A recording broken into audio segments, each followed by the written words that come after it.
Seoul, 5:32 a.m. The sky turned white. For a single second, silence gripped the city. And then the shockwave came. Windows shattered, towers swayed, and a mushroom cloud rose over the Korean Peninsula. North Korea had crossed the final line. It had fired a nuclear weapon at its southern neighbor. In an instant, the balance of East Asia collapsed. Millions fled, millions more cried out in panic, and across the world, every screen lit up with the same headline: "Nuclear war has begun." This was no longer a frozen conflict. This was invasion, annihilation, and the desperate fight for survival. The detonation struck the outskirts of Seoul, a tactical nuclear warhead designed not to flatten the city completely, but to paralyze it with terror. Highways cracked, districts burned, and communications lines went dead. For decades, South Korea had prepared for artillery barrages and missile strikes, but nothing like this. Civil defense sirens wailed as civilians flooded into underground shelters, the air thick with ash and radiation warnings. Within minutes, North Korea's plan was clear. The nuclear strike was not an isolated act of madness. It was the opening move of a full-scale invasion. Along the demilitarized zone, thousands of artillery pieces thundered at once, a barrage so dense it turned the morning sky red. Shells pounded bunkers, bridges, and barracks, shaking the earth for miles. Then came the ground assault. Waves of North Korean infantry surged across minefields, some cut down immediately, others pressing forward under sheer weight of numbers. Behind them rolled tanks, armored personnel carriers, and mobile rocket systems. For decades, Pyongyang had boasted of its million-man army. Now it was unleashed in a tidal wave aimed at Seoul. South Korea's defenses fought desperately. Patriot missile batteries intercepted incoming rockets, but salvos came too fast. F-15 and KF-21 fighters scrambled, striking armored columns surging across the border. On the ground, mechanized brigades counterattacked, buying time for civilians to evacuate. But the sheer shock of the nuclear strike crippled coordination. Command posts in the blast zone had gone silent, and rumors of a second warhead spread panic through the ranks. Internationally, the world reacted with horror. Washington immediately activated emergency protocols, moving carrier groups from Japan and Guam toward the peninsula. The president declared, "The United States will not stand idle as nuclear weapons are used against our allies." In Tokyo, Japan's government invoked collective defense for the first time in modern history. Japanese F-35s and Aegis destroyers armed with interceptors scrambled into position, ready to shield South Korea from further strikes. But on the ground, the situation was catastrophic. North Korean armored divisions pushed south, bypassing destroyed highways and forcing their way toward Seoul's outer districts. Civilians streamed past them in chaos while South Korean reserves rushed to block roads and tunnels. In one chilling broadcast, a North Korean general announced that unification was at hand, claiming Seoul would fall within days. Yet South Korea refused to collapse. Across the nation, reservists mobilized, their uniforms mismatched but their resolve unbroken. Volunteers poured into defense points, manning barricades and anti-tank weapons. Hospitals worked by candlelight, surgeons stitching wounds in underground shelters. The people of Seoul, bloodied but defiant, prepared to resist house by house. By evening, the peninsula burned. The world held its breath, knowing that a second nuclear strike could come at any moment, that Japan and the United States were hours away from full-scale combat, and that the fragile peace of East Asia had shattered forever. The Dragon of the North had unleashed nuclear fire, but the fight for Korea had only just begun. The second day of war broke with ash hanging in the skies over Seoul. Columns of smoke drifted like funeral banners, and the roads out of the city were clogged with terrified civilians. Yet even as chaos gripped the south, new engines of war thundered across the Pacific. From Yokosuka and Sasebo, Japan's maritime self-defense force surged into action. Destroyers armed with Aegis missile systems cut through the waves, their decks bristling with interceptors. Japanese F-35s lifted from runways, their afterburners streaking across the dawn sky. For decades, Tokyo had held back, shackled by constitutional restraint. But the nuclear blast on Seoul broke those chains. For the first time in modern history, Japan was at war, not as an observer, not as a shield, but as a combatant. American power moved in tandem. USS Ronald Reagan and USS Abraham Lincoln steamed toward the peninsula, their decks alive with jets and drones. Submarines slipped below the waves, invisible hunters stalking the Sea of Japan. From Guam, B-2 stealth bombers rose into the night, black silhouettes against the stars, their bays loaded with precision munitions. The United States had declared its line in the sand. Nuclear aggression would not stand unanswered. North Korea, emboldened by its initial strike, pressed its advantage. Artillery still thundered across the DMZ, pouring fire into every South Korean position within reach. Armored divisions churned the soil as they advanced southward, aiming to encircle Seoul before foreign reinforcements could intervene. Propaganda channels declared victory inevitable. State media showed images of soldiers waving flags over smoldering ruins, announcing that the capital of the South was days from collapse. But the escalation was already turning. High above the peninsula, Japanese F-35s locked onto incoming North Korean bombers, intercepting them before they could release their payloads. Missiles streaked through the sky, tearing aircraft from the heavens in blossoms of flame. American AWACS planes circled offshore, guiding interceptors with precision, knitting together the defense of Seoul's battered skies. At sea, the first clash came swiftly. North Korean fast attack craft attempted to swarm across the Yellow Sea, hoping to strike at South Korean ports and landing sites. But they ran headlong into a wall of fire. Japanese destroyers launched volleys of anti-ship missiles, turning the waters into a graveyard of burning hulls.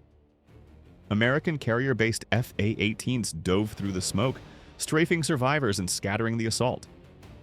The naval balance shifted in hours. The North's small fleet was no match for the combined weight of US and Japanese sea power. Yet Pyongyang refused to retreat. Instead, it reached for escalation once more. Mobile missile launchers rolled from mountain tunnels, firing salvos of ballistic missiles toward US bases in Japan. Sirens wailed across Okinawa and Misawa as residents raced for shelters. Explosions rocked empty airfields, but Aegis interceptors and Patriot batteries caught many of the incoming strikes, slamming them from the sky in mid-flight. For the first time in history, Japanese missile defenses operated in full wartime coordination with the American shield. On the ground, the battle for Seoul raged with brutal intensity. North Korean armor breached outer suburbs, only to be met with swarms of South Korean anti-tank teams lying in wait. Streets became ambush zones, high-rises became sniper nests, and every intersection turned into a battlefield. The defenders knew they were not alone now. Every hour survived brought Japanese and American reinforcements closer. By nightfall, the peninsula had transformed into a cauldron of clashing giants.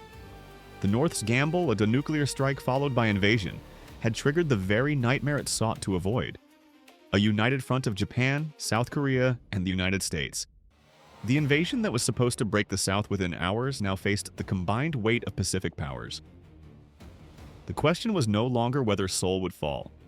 It was whether the Korean Peninsula itself would survive the firestorm unleashed upon it. The third night of war descended on the Korean Peninsula with fire lighting the skies. Seoul smoldered, yet still held. South Korean units fought block by block, slowing the northern tide with ambushes, drones, and sheer defiance. Across the Pacific, the great counterstroke had begun. From carriers in the Sea of Japan, U.S. Navy squadrons roared into the night. F-35Cs slipped through the clouds undetected, while Super Hornets followed in tight formation, their wings heavy with precision bombs. B-2 Spirits, flying from Guam, cut across the stratosphere, invisible to radar. Their target was not the battlefield, it was the lifeline. In coordinated strikes, they unleashed bunker-busting ordnance onto North Korea's missile silos and command centers hidden deep in the mountains. Explosions rumbled like earthquakes, turning hardened sites into craters. Japanese forces joined the storm. Maritime self-defense destroyers launched volleys of cruise missiles, streaking over the peninsula to hit artillery concentrations north of the DMZ. For the first time in decades, Japan's military was not a shield, but a spear, striking directly into the North's war machine. On the airwaves, Tokyo declared its mission clear. Japan will not allow tyranny to prevail on our shores. The skies over Korea became a killing ground. American and Japanese F-35s battled North Korean MiGs, and Chinese-built fighters pressed into service. The dogfights were savage, missiles slashing through darkness, flares burning trails across the night.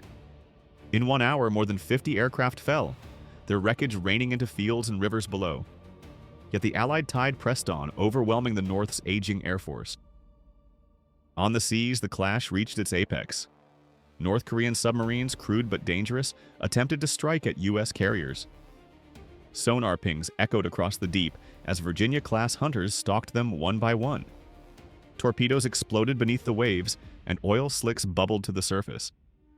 Above, carrier strike wings struck at convoys moving south, sinking transports and cutting supply lines.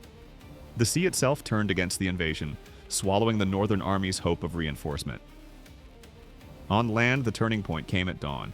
South Korean forces, reinforced with precision airdrops and fresh supplies, launched a massive counterattack in Seoul's outskirts. Anti-tank teams surged from hidden tunnels, firing javelins into advancing armor. Artillery batteries, reconnected to Allied command, rained steel onto staging areas north of the city. For the first time since the nuclear blast, the defenders moved not just to hold, but to push back. And then came the hammer blow. At sunrise, a wave of American cruise missiles struck the bridges across the Imjin River, severing the arteries of the invasion. Trapped south of the river, isolated North Korean divisions found themselves cut off, surrounded, and under relentless bombardment. What had begun as a lightning conquest turned into a grinding collapse. Inside Pyongyang's command bunkers, panic spread. Reports of burning columns, silenced batteries, and shattered morale flooded in. The promise of swift unification dissolved into fear of total destruction. The gamble of nuclear fire had backfired. Instead of breaking the South, it had awakened the combined fury of the Pacific. By nightfall, the great invasion stalled. The North's advance was halted, its spear blunted, its armies bleeding on the streets of Seoul. Allied air power dominated the skies, Allied navies ruled the seas, and Allied troops prepared for the next phase, the push back across the DMZ. The culmination had come. North Korea's nuclear strike had shaken the world, but it had not broken it. Instead, it ignited a firestorm that now threatened to consume the very regime that had unleashed it. The Dragon of the North, once feared untouchable, now faced annihilation. The world watched breathless as the peninsula teetered on the edge. The endgame was near, but whether it meant peace, collapse, or total war was a question still unanswered. The fourth dawn broke over the Korean Peninsula with the glow of fires still burning on the horizon. Seoul, though battered, stood defiant. Its skyline was scarred, but its people were unbroken. North Korea's great gamble, a nuclear strike to paralyze the South and sweep its armies into victory, had failed. The invasion was no longer an advance, it was a retreat under fire. Across the demilitarized zone, chaos reigned in the northern ranks. Entire divisions trapped south of the Imjin River surrendered or were annihilated. Supply lines were gone, bridges shattered, command networks severed. Soldiers once promised triumph now scattered in confusion, hunted by drones overhead and artillery from the south. What had begun as the day of unification turned into the most humiliating defeat in the regime's history. The Allied counteroffensive rolled north. South Korean armor surged across reclaimed highways, supported by American air cover and Japanese missile strikes. Convoys of refugees moved in the opposite direction, streaming out of the war zone, while convoys of tanks and artillery pressed forward. Every kilometer gained brought the Allies closer to the very heart of the North. Inside Pyongyang, the once iron grip of the regime fractured. Ministers argued in underground shelters, generals blamed each other for failure, and rumors spread of a second nuclear strike being prepared in desperation. Yet American satellites tracked every movement. Precision strikes targeted missile launchers the moment they emerged from tunnels. Each attempt to escalate ended in a plume of fire and another shattered hope. Japan's role had grown symbolic as well as strategic. For decades, it had sworn off war. Now its destroyers patrolled the Yellow Sea, its aircraft dominated the skies, and its people saw themselves not as bystanders but as defenders of a fragile region. "We fight here," declared Tokyo, "so that Hiroshima and Nagasaki are never repeated." The irony was sharp, but the resolve was absolute. The world held its breath as the Allies reached the gates of Pyongyang. Cameras captured columns of smoke rising from its suburbs, the thunder of artillery echoing through the mountains. International leaders debated frantically. Some urged restraint, fearing collapse would trigger chaos across East Asia. Others demanded justice, arguing that the use of nuclear weapons left no room for compromise. In the end, the decision was not made in boardrooms but on the battlefield. Special operations forces penetrated the northern capital, targeting the regime's hardened bunkers. Hours later, confirmation spread across secure channels. The leadership was captured, not killed, not vanished into myth, captured alive and under guard. The symbolism was staggering. A ruler who once threatened the world with annihilation was now a prisoner of the very nations he had sought to destroy. Within days, international tribunals prepared charges: war crimes, nuclear aggression, crimes against humanity. The list was endless. For the first time in modern history, the Korean Peninsula looked not at endless war, but at the possibility of peace built on accountability. Seoul wept with both grief and relief. Funerals lined the streets, but so did flags. Survivors embraced soldiers, thanking them for holding the line. Japan mourned the cost of breaking its long silence, but found pride in its role. America, bloodied but unbowed, declared the alliance unshakable. The war ended not with treaties signed on paper, but with the capture of a tyrant and the survival of a nation once marked for destruction. North Korea's gamble had brought nuclear fire to the peninsula, but it had also united its enemies into an unstoppable force. The Dragon of the North, once feared untouchable, was caged. And so, the world looked upon Korea and saw not just devastation, but transformation. The peninsula had survived the fire, the Allies had prevailed, and the lesson was written in smoke above Pyongyang. No regime, no weapon, no threat is beyond justice.